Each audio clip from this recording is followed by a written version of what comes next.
Good morning, greetings, friends, and welcome to The Bright Side, your nutritional program dedicated to the understanding of the vast world of nutrition and nutritional supplementation. I'm your host, Pharmacist Ben, nutritional pharmacist from Boulder, Colorado. I use nutritional supplements where other healthcare practitioners use toxic pharmaceutical drugs and sometimes deadly medical procedures. If you suspect that there are natural nutritional roads to your vitality and health and well-being, and to addressing your health challenges, whatever they may be, but you don't know where to begin, you have come to the right place. As you listen to The Bright Side every day, you are more and more in control of your body, you are more and more knowledgeable, and you know you can overcome any health issue. That is why we are here every day on The Bright Side, helping clear up the sometimes confusing world of nutrition and nutritional supplementation. Over the last 31 years of practicing pharmacy, I have seen drug-free recoveries from diabetes, hypertension, obesity, skin diseases like psoriasis, eczema, rosacea, acne, digestive ailments, autoimmune issues of all kinds. Recoveries that by the standards of modern medicine can only be called a miracle. But what is in the world of the body, what is in the world of biology, standard operating procedure. Because the human biological system is a healing system, it's a regenerating system, it is designed divinely to heal and renew itself on a moment-to-moment basis. And while some folks may call that a miracle, it really is just the way the body works. If you have questions about health, nutrition, or prescription drugs, we are here for you. We welcome your phone calls on The Bright Side. 844-236-6010 is our number, 844-236-6010. If you have questions about the longevity products, longevity business, if you want to wean yourself off your meds and get on a good nutritional supplement program, we can help you do that. If you have a success story you'd like to share, or if you just want to contribute to the conversation, 844-236-6010 is our number on The Bright Side. If you want to purchase any of the longevity products you hear advertised on the program, our Beyond Tangy Tangerine, Healthy Start Pack, Glucogel Caps, any of the fine longevity products that you hear recommended or advertised on The Bright Side, please go to my websites, brightsideben.com, pharmacistben.com, or criticalhealthnews.com. You can purchase longevity products right off the website. You can also sign up to join the Bright Side Ben team right off our websites as well, brightsideben.com, criticalhealthnews.com, or pharmacistben.com. You can also call the Bright Side Ben phone team at 866-735-2470. That's 866-735-2470 for a one-time $25 fee. You can start a longevity business, help spread the word about the power and importance of a good nutritional supplement program, earn thank you checks, work out of your home. If you're an entrepreneur, it's a great way to enter into the business world, the nutrition business world, offer a one-time $25 fee. If you don't want to start a business, you just want to get your products at the wholesale price for a one-time $25 fee, you can be a longevity distributor and get all your longevity products at wholesale. Call 866-735-2470 for more information, or sign up right off our websites, brightsideben.com, criticalhealthnews.com, and pharmacistben.com. And I'd also like to remind you to please check out our Truth Skin Health products, Truth Transdermal C Balm, Truth Transdermal C Serum, our Truth Retinol 5% Gel, and Truth Omega-6 Healing Cream. They're all up at truthtreatments.com. We've got skin health information as well, and we have free shipping in July, which expires here in 3 or 4 days. So you've got 3 or 4 days to get free shipping on all our Truth treatment products. Never any preservatives, fragrances, fillers, waxes, water, silicone, oil, surfactants, emulsifiers, nothing your skin doesn't need or doesn't want in any of our Truth Skin Health products. 100% active and functional ingredients. There is nothing like that in the market. These are not products. These are treatments, and they're extremely effective. You use tiny little bits if you're dealing with dry skin or aging skin, if you want to prevent aging skin, if you have dark spots or acne. You really need to check out our Truth Treatment products at truthtreatments.com, truthtreatments.com. Okay, welcome back to The Bright Side, friends. We've been talking about the cholesterol hypothesis, this idea, this misguided idea that somehow cholesterol is the cause of heart disease. Nonsense, stupidity, medical ignorance. Cholesterol is not the cause of heart disease any more than flies are the cause of garbage. Yes, the cholesterol's there, but it doesn't mean it's the cause of heart disease. And statin drugs aren't going to make a difference. This is why all the studies on statin drugs show at best 1 out of 100 people have, at best this is, 1 out of 100 people have 1 less heart attack. What they don't tell you is you're shutting down chemistry in the body, and that's never a good idea. Cholesterol is not the cause of what is the nation's leading cause of death. That is heart disease. And poisoning cholesterol-making cells is not going to make you better. It's not going to make you healthier. And this misguided medical idea that we can be drugged back into health or medicalized back into health is a meme, a bad meme, and a belief that only serves those who perpetuate it, i.e. the drug companies.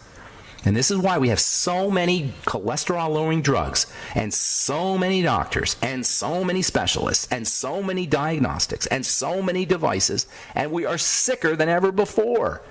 This is why we have an American Heart Association, which, by the way, generates nearly $1 billion every year in revenue, and whose CEO, Nancy Brown, earns an annual salary of over $1 million a year.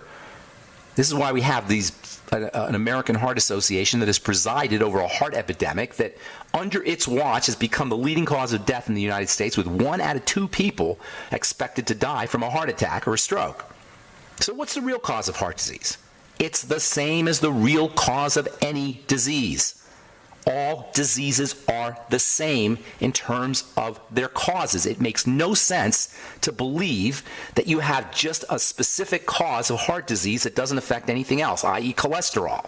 It's just dumb on the face of it.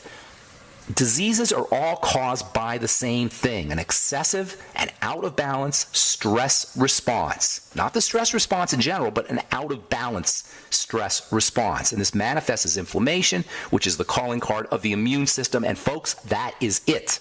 And I'm talking here multiple sclerosis and ankylosing spondylitis and arthritis and Alzheimer's disease and Parkinson's disease and fatty liver disease, and you name it. It's all the same thing.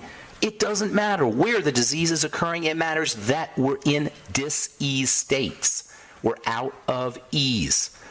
We have an out-of-balance stress response, and it's true about all CDD, chronic degenerative disease, which affects 80% of our, which is responsible for 80% of our healthcare costs and affects 120 million people. 1 out of 3 of us have a chronic degenerative disease. And millions of people have multiple chronic degenerative diseases. We're barking up the wrong tree. We're focusing in the wrong area. It's not the cholesterol that causes the heart disease. It is the out-of-balance stress response. All disease is inflammatory disease, period. It involves dirty blood. It involves toxic cells. It involves deteriorating tissues. And from a recovery and healing perspective, it doesn't matter where the disease is. This is so easy. This is so simple. This is why every time I talk to somebody about their health, I repeat myself. You focus on the digestive system. You patch up a leaky gut. You stabilize your blood sugar. You relax, deep breathe, oxygenate, eat less food. It doesn't matter if it's the problem is heart disease, or the problem is brain disease, or the problem is bone disease, or the problem is organ disease. It's all the same thing. All degenerative disease, all degeneration itself involves starvation, suffocation, toxification, leading to inflammation, which leads to more starvation, suffocation, and toxification, which leads to more inflammation, which leads to more suffocation, starvation, and toxification, and on it goes. And that includes heart disease. There's no surgeries, there's no medical professional, there's no diagnostic, there's no drugs that can address this. It's misdirection. From Science Daily, chronic psychological stress is associated with the body losing its ability to regulate the inflammatory response. This is the psychological component to disease, and make no mistake about it. Psychology is important. And by the way, when we talk about inflammation, I touched on this yesterday, we're talking about microscopic inflammation. And this is so important to recognize, because when we think inflammation, we think of a broken leg or a sprained ankle or the kind of swelling that you get when you have a black eye. It never crosses our mind. Nobody tells us that there is a microscopic analog to macroscopic inflammation that's obvious. So it doesn't seem like there's an inflammatory response, because we're not inflamed, but it's microscopic. And this is so important to understand, because this microscopic inflammation eventually shows up as macroscopic inflammation, and that's when we go to the doctor.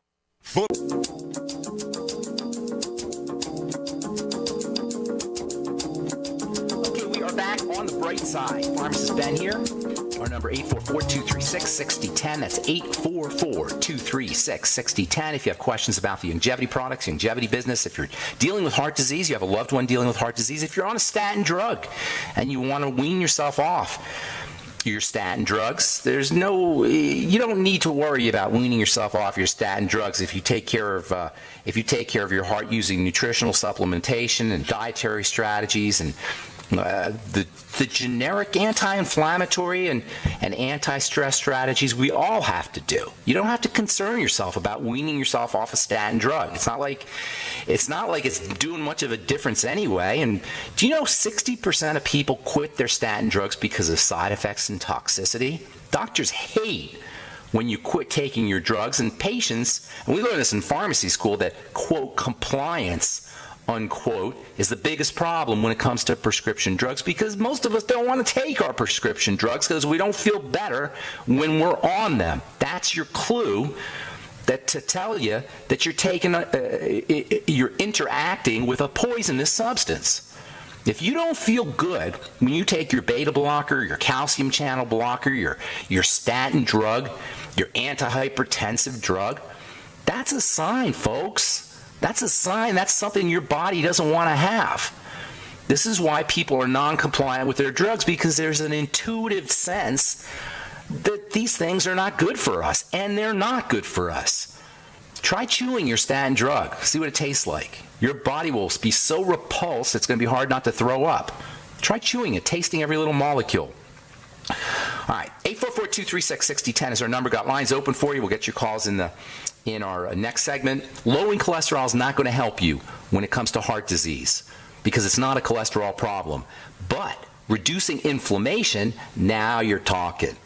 Anti-inflammatory strategies are not only going to protect your heart, they're going to protect your brain, they're going to protect your entire body, they're going to increase your lifespan, they're going to make you feel better, they're going to reduce the likelihood that you're going to be dealing with some kind of god-awful health challenge like cancer and autoimmune disease. Now we're talking when it comes to anti-inflammation. Inflammation is the body's response to bad living, to wrong foods, to too much foods, to nutritional deficiencies, to toxicity, to a lack of oxygen, to emotional. Don't forget the emotional aspect, the mental aspects, the spiritual aspects of health. Yes, inflammation can be increased by emotional trauma, post-traumatic stress syndrome, bad thinking, all of which we have control over. That's the take-home message here. We have so much more control over our health. We have so much control over the condition of our bodies, over the biochemistry of our bodies than we've been told. The medical model wants you to think it's genetic, it's in your genes. I am telling you that we have control, even over our genes, via epigenetics. We have control without doctors, without drugs, without medical procedures. And once we understand this generic inflammatory nature, the relationship of the generic inflammatory system over degenerative disease, we will be liberated from medical tyranny. So while the cholesterol hypothesis is flawed and really nonsensical, if you understand anything about biochemistry, there are indeed strategies we can use to protect the heart, and none of them require a doctor, pharmacist, or any aspect of the medical model. They're all lifestyle based, and guess what? Most of it has to do with how we eat. Most of the protective mechanisms for protective strategies for our heart and our brain and our entire body involve food, involve digestion. This is the first point on the triangle of disease for good reason. In fact, if you know nothing else, if you do nothing else to take care of your health and you just control how you eat and you just protect and support digestive health using probiotics, using digestive enzymes, using apple cider vinegar with your meals, using connective tissue building supplements to build and regenerate connective tissue at the level of the intestine, just that alone will make a significant difference in your health and longevity. In the Lion Diet Heart Study published in the journal Circulation in 2001, survivors of heart attacks were split into two groups. One was put on the American Heart Association's recommended diet, which is basically the USDA food pyramid. The other was put on a Mediterranean-type diet, rich in fruits and vegetables, which we know contain those all-important polyphenols, which we've been talking about. fish, EFA supplements. At the end of 4 years, the two groups had exactly the same cholesterol levels. However, in the group on the Mediterranean diet, there was a 70% reduction in both fatal and non-fatal heart attacks. They both had the same cholesterol. But the group that had the Mediterranean-type diet had 70% less fatal and non-fatal heart attacks compared with the control group who subsisted on the American Heart Association-approved food pyramid-based diet, regardless of cholesterol levels. So, some of the ways to protect the heart that have nothing to do with the medical model, that have nothing to do with statin drugs, are all strategies that we can apply from the comfort of our own living room, from the comfort of our own kitchen. The ketogenic diet. Anybody with heart disease should be exploring the ketogenic diet. The heart loves fat. The ketogenic diet, of course, is a high-fat, low-calorie diet. High-fat, low-calorie, low-carb diet. And remember, that's the key. Low-calorie has to go with high-fat. A lot of people try the ketogenic diet, but they eat too much protein or they eat too many calories, and they can't figure out why it's not working. The ketogenic diet is a high-fat diet, good fat, saturated fat, butter, coconut oil, avocados, eggs, fish, but it has to be used in combination with low calorie. Building connective tissue, another extra, uber, super important strategy for protecting the heart. Nobody ever tells us that the heart is largely dependent on connective tissue like everything else in the body. When we think of connective tissue, we think of the joints, we think of arthritis, but nobody ever thinks of heart disease. The heart sits on a framework of connective tissue. The connective tissue covers the heart. There's a little connective tissue bag that protects the heart. It's called the pericardium. A lot of folks have heard of a condition called pericarditis, which is an inflammation in the connective tissue of the heart, the pericardium of the heart, the bag that covers the heart. The heart sits on a framework or a skeleton of connective tissue. The connective tissue feeds the heart cells. When the connective tissue breaks down in the heart, you're more likely to suffer from arrhythmias and fibrillations, not to mention heart attacks and heart disease in general. It could very well be that heart disease is a connective tissue problem. Certainly, the connective tissue, the health of the connective tissue, the integrity of the connective tissue of the heart is thousands of times more important than your cholesterol levels. How do you build connective tissue? Glucogel caps, bone soup, cartilage, collagen supplements, high hyaluronic acid, and of course the all-important connective tissue vitamin, vitamin C. This is why vitamin C is so important for the heart. This is why Dr. Matthias Rath wrote a book called Why Animals Don't Get Heart Attacks. Animals make their own vitamin C. Animals don't suffer vitamin C deficiencies, but human beings do. Animals don't get heart attacks, but human beings do. Now, I don't know that it's a 100% correlation, but it could very well be that vitamin C deficiency is a cause of heart disease, at least according to Dr. Matthias Rath. Why? Vitamin C is the rate-limiting step in the production of connective tissue. And by the way, if you have any connective tissue problems, max out on your vitamin C, grams of it a day. Other strategies for building connective tissue, make sure you're using your essential fatty acids. Very important for the generation of connective tissue. And don't forget bone broth protein, also important for the generation of connective tissue. You can get bone broth protein, by the way, at brightsidehealth.com, brightsidehealth.com. You don't need a statin drug. All right, I'm Pharmacist Ben. 844-236-6010 is our number. Got lines open for you. You're listening to The Bright Side. We'll return right after this. All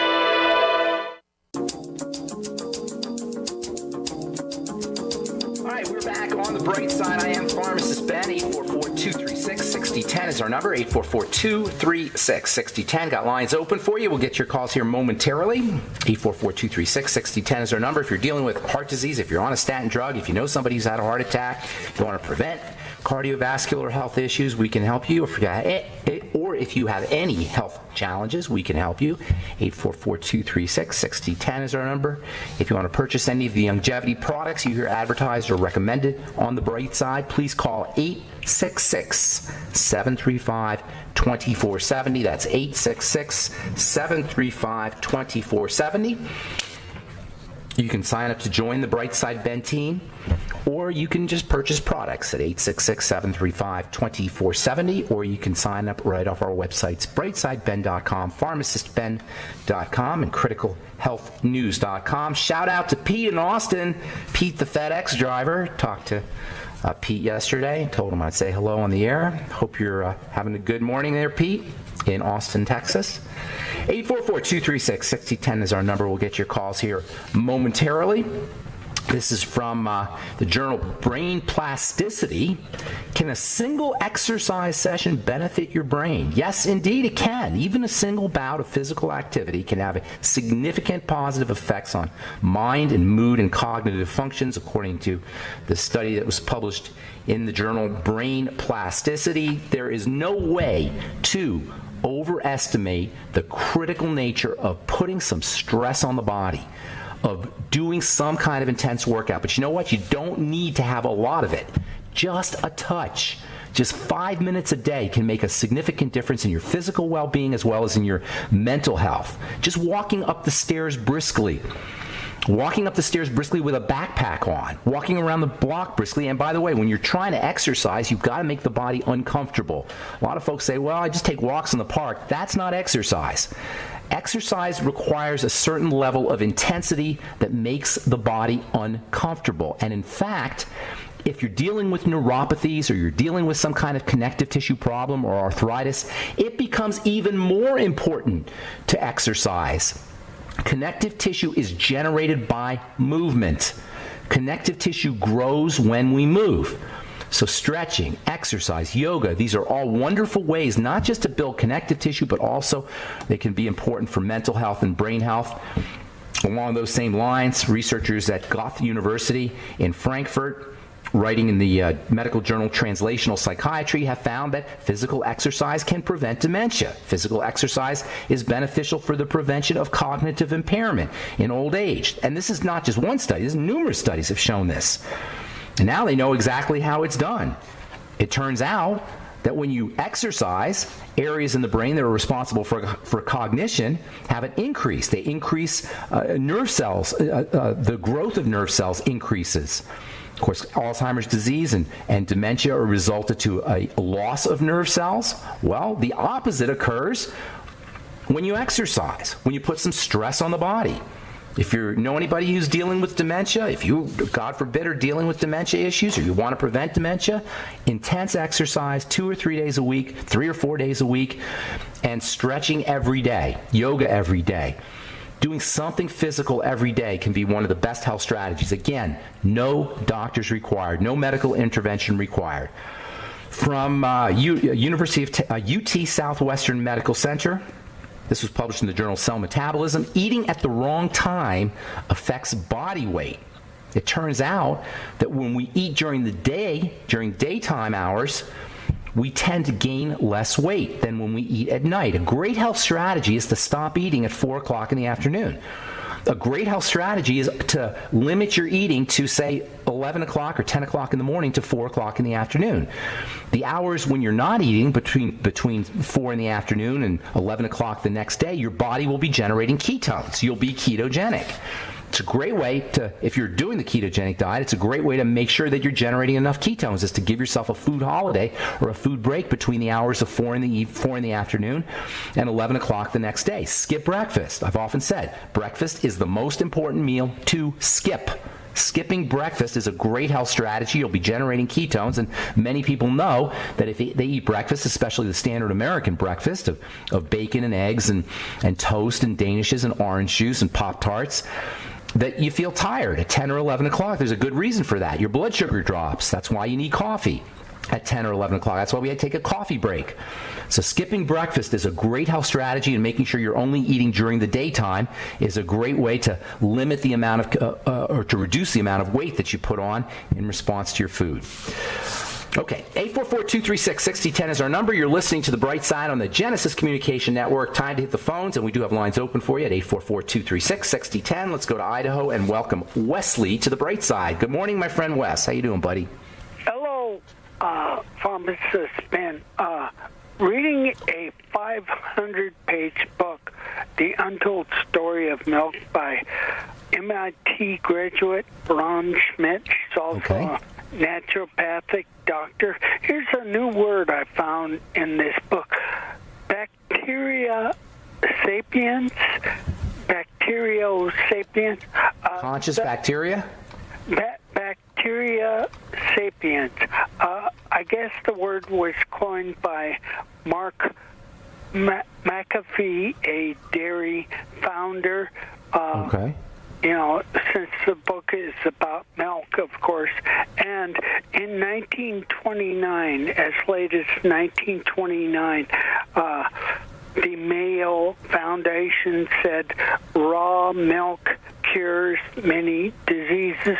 Like I said, this is a 500-page book, and it covers a lot of civilization and cultures and history and their use and treatment of milk. Of course, when they started pasteurizing it, they did horrendous, terrible things to milk. Now, I am actually allergic to milk. It doesn't matter whether it's pasteurized or not. But I bring home the raw, unpasteurized milk, and I do not put it in the refrigerator. About 3 or 4 days later, it turns to a curdled milk.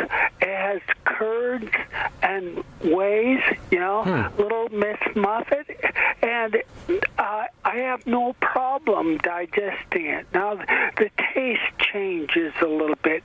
You don't have the milk sugar in there. The lactose, I guess the lactase works on the lactose, and no longer is it quite as sweet, but I wanted to comment, is this not the whey, the source of whey that you are talking about? I mean, where do you get? Yeah, no, you're right. That's the source of whey. When the way you make whey is by adding enzymes to the milk, and it separates out the liquid fraction from the fatty fraction, the casein, which is a protein that tends to be a little bit sticky and gummy. The casein turns into curd, and then the liquid portion is the whey. And then they used to throw that stuff out until somebody realized that that's got all the good stuff. The good stuff is in the whey. And by the way, the whey, which is in the liquid portion of the milk, also contains the antibacterial substances, the lactoferrin and such. Milk is loaded with antibacterial substances and immune-boosting substances. So your point is very well taken, but I wanted you to tell me about this bacterial sapiens thing. That sounds kind of interesting. We got to take a break, Wes. Will you stay on for the commercial? I want to talk to you about this bacterial sapien thing. That's kind of interesting. Okay. Don't go away. All right. I'm Pharmacist Ben. Got lines open. 844-236-6010 is our number. You're listening to The Bright Side. We'll take a commercial break and come back. Okay, we are back on The Bright Side. I'm Pharmacist Ben. 844-236-6010 is our number. We're talking to Wes in Idaho. Hey, Wesley. Yeah. Wes, so yeah, to answer your question, the whey portion is where all the good stuff is. It's in the watery portion. When you're making, when you add enzymes to milk, it separates out into curds and whey. The curds being the casein portion, which is also can be a valuable protein. But this is really where people have problems when they have milk problems. Most of the time, it's in the casein.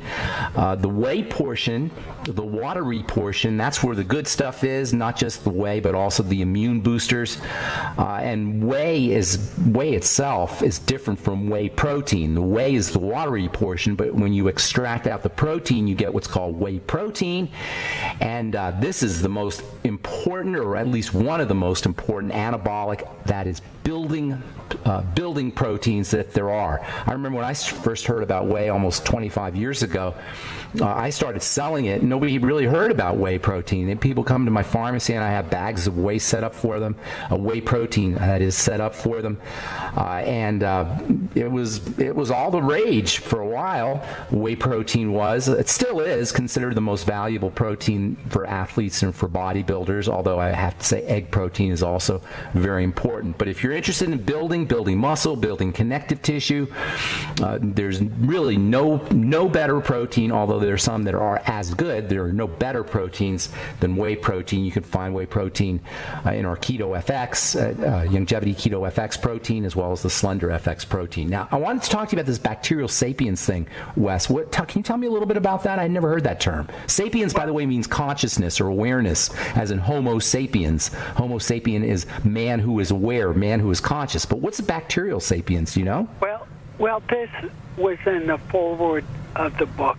It is coined, I guess, by a founder of a dairy. He's trying to make a point that we need a diversity of bacteria bacteria, we need enzymes. I see. And when we kill them, such as pasteurization of milk, it's very detrimental. We can't handle the milk. There's a lot of physical problems that comes from pasteurized milk. Okay, no, that's all true. So he doesn't mean bacteria that are conscious. He means he's calling man bacterial sapiens because we're largely composed. There's 10 times more bacterial cells in our body than there are human cells. You know, that gets us to the problem of glyphosate. You know, you've heard of the pesticide glyphosate, and your point is well taken. Pasteurization can be a really big problem because of the enzymes and the bacteria that are destroyed by the heat, and that's why raw milk. That's the advantages of raw milk. But there's also the whole glyphosate connection. Glyphosate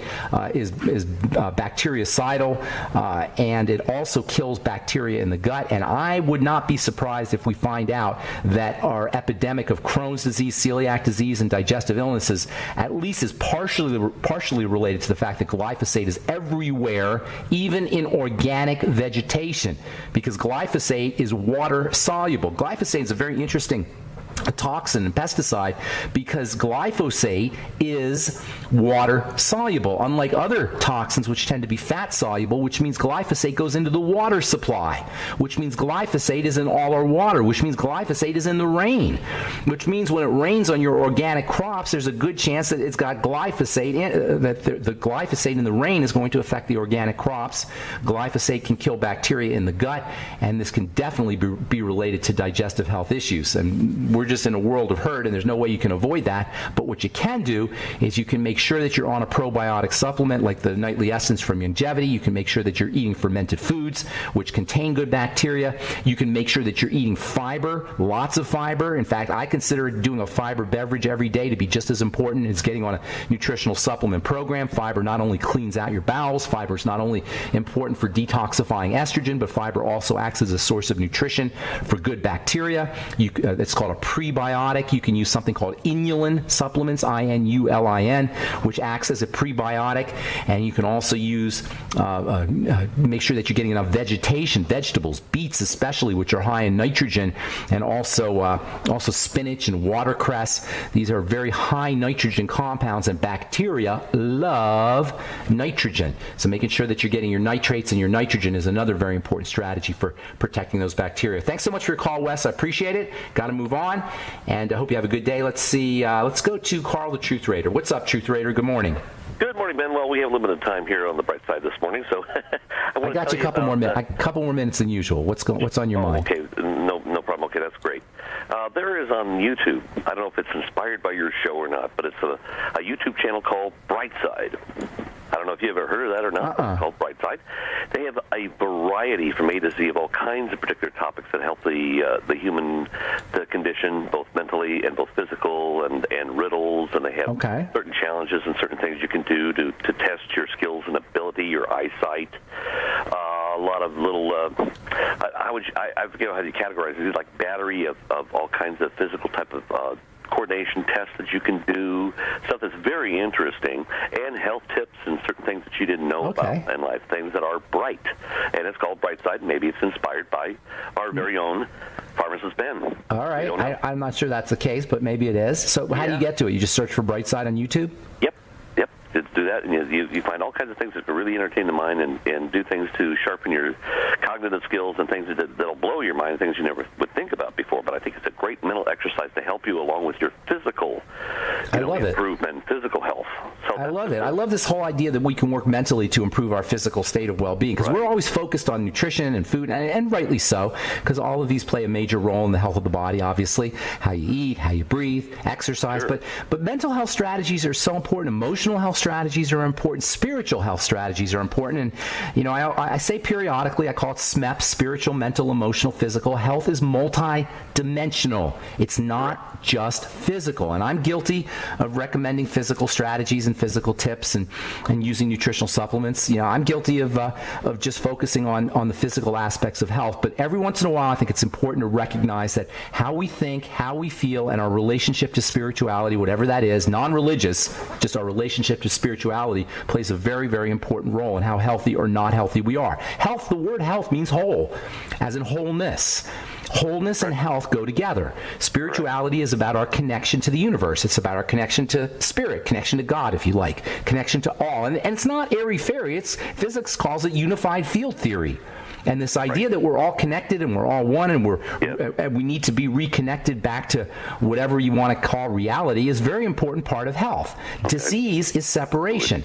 You know, there's two nervous systems. We talk about this all the time, the fear nervous system or the sympathetic nervous system and the thrival nervous system. The parasympathetic nervous system. There's only one fear. You know, if you go on the internet and look up all the different fears, you'll see hundreds of them. Fear of spiders, fear of snakes, fear of crowds, fear of public speaking, fear of heights. But really there's only one fear, and that is the fear of the unknown. Correct. The unknown is, we see something as being unknown when we feel separate from it. Separation leads to the fear from unknown. I should say the sense of separation leads to the fear of the unknown. So ultimately, the sympathetic nervous system is activated, the stress nervous system, the inflammatory nervous system, the disease nervous system, dis-ease nervous system is activated by separation or by the sense of separation. Health is wholeness, dis-ease is the sense of separation. And this is largely a spiritual phenomena. We feel disconnected from the universe. We feel disconnected from each other. We feel disconnected from God. And all of this leads to activation of the stress nervous system. This is where spirituality meets physicality at the level of fear or the absence of fear. And the sense of separation is what leads to that. And that, the way I look at it, that is a spiritual phenomena. Then we get down into mental and emotional aspects. Every time we think a thought, every time we have a feeling, we create a hormone in the body, either a hormone of love and peace and contentment or a hormone of fear and anxiety. And so controlling the way you think, controlling the way you feel, or at least recognizing the impact of how we think and how we feel when it comes to our health is extremely important. And then the last piece of the puzzle is the physical part. That's really the last piece. The mental nature, the emotional nature, the spiritual nature, they trump the physical nature. The physical aspects are the last piece of the puzzle. Not that they're not important, and there's also a relationship between the physical nature and mental and emotional and spiritual aspects. It's kind of like a circle, but working with the physical nature is last. You do that after you focus on your mental side, your emotional side, and your spiritual nature, in my humble opinion. SMEP, okay. S-M-E-P, the multi-dimensional nature of health. Thanks for pointing that out, Carl. Well, I had a couple questions, but anyway, talk about shrinkage, and I want to talk about what causes studs. You got to call back, buddy, because we got the music and the program's over. So call back. But I appreciate you bringing that up. Thank you so much, Carl. All right, that's all the time we have for today. Thanks for listening to The Bright Side, friends. I'm Pharmacist Ben. Please check out our websites, brightsideben.com, criticalhealthnews.com, and pharmacistben.com for all the longevity products, and truthtreatments.com for all our truth treatment products. Have yourselves a beautiful, wonderful, awesome, spectacular day. We'll talk to y'all later. Bye for now.